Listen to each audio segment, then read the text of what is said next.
5 seconds. Now, sir, I know that this plan has just started and is perhaps too early for us to say anything about it, but we have before us the experience of the 5-year plan. Sir, we had been told that due importance would be attached not merely in words but by practical steps to the public sector.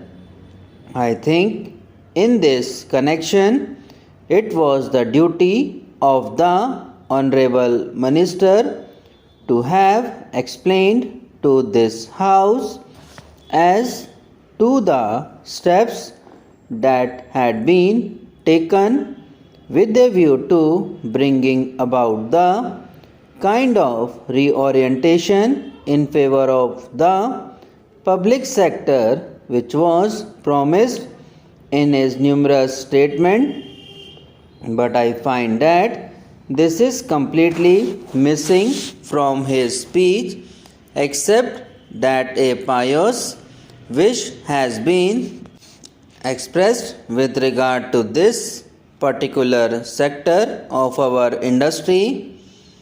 Previously, we had under the purview of this act about 42 industries.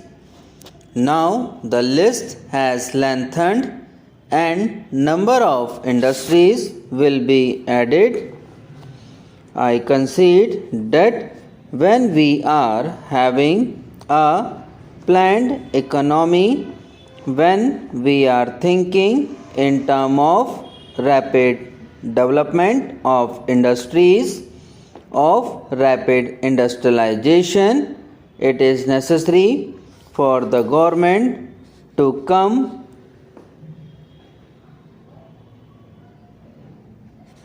into the picture more and more and assume the necessary control and direction of industries. I am not opposed it at all. On the contrary, would like them to vigorously act in this matter, but this is the enough. We must examine as to whether the direction, regulation, or whatever you call it is on the right lines.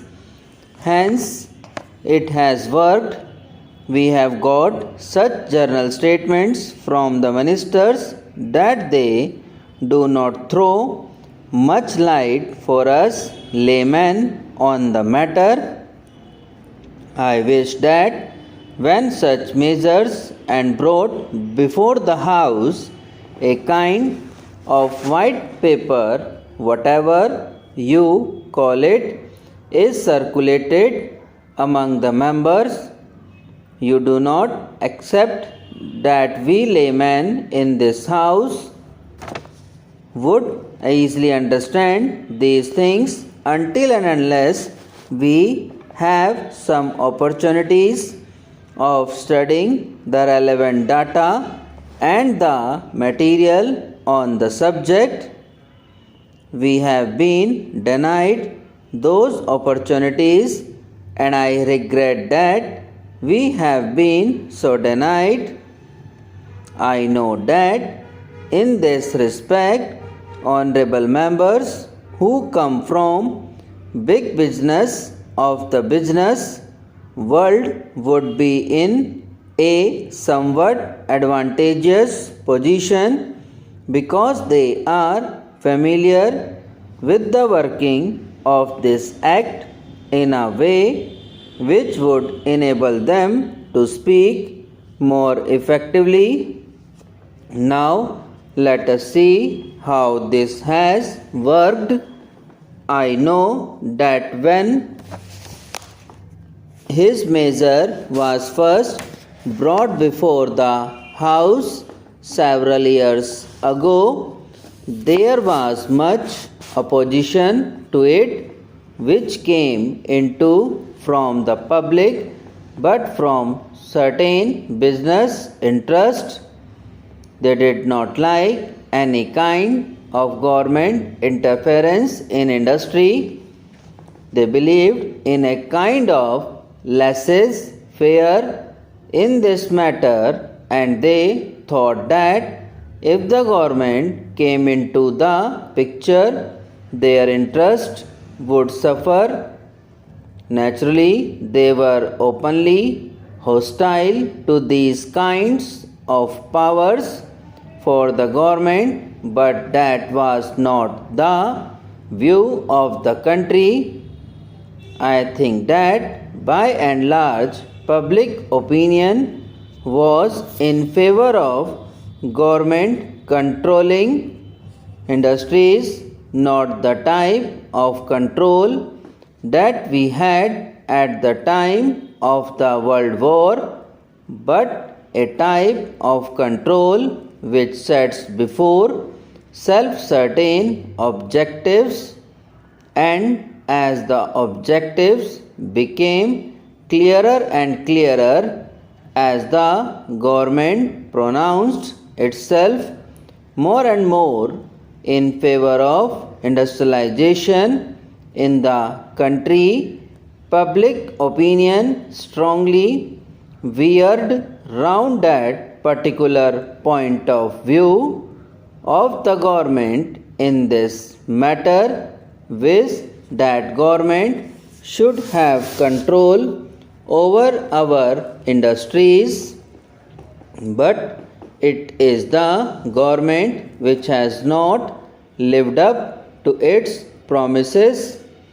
I think that in some respects they have let the people own, and the expectations of the people have been belied. Now take for instance the period between 1991, when we measure was first adopted, and now what do we see? We do not have compact figures for the entire period. We have got only certain figures with regard to this matter. I would refer only to the progress reports on the 7th 5-year plans. There you will see that the government had not taken any very effective steps for the development of the public sector.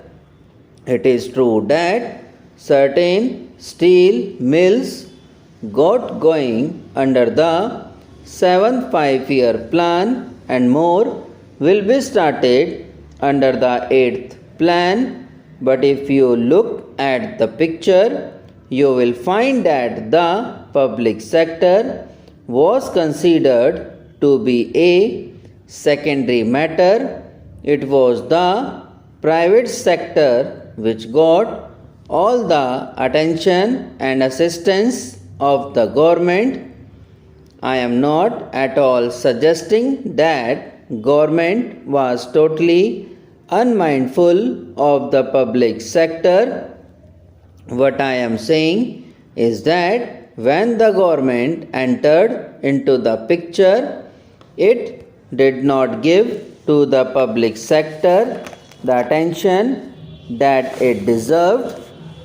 I think that the Honorable Minister owes us an explanation, not only as to why such a thing happened, but also as to what steps he is going to take with a view to changing the pattern of such development.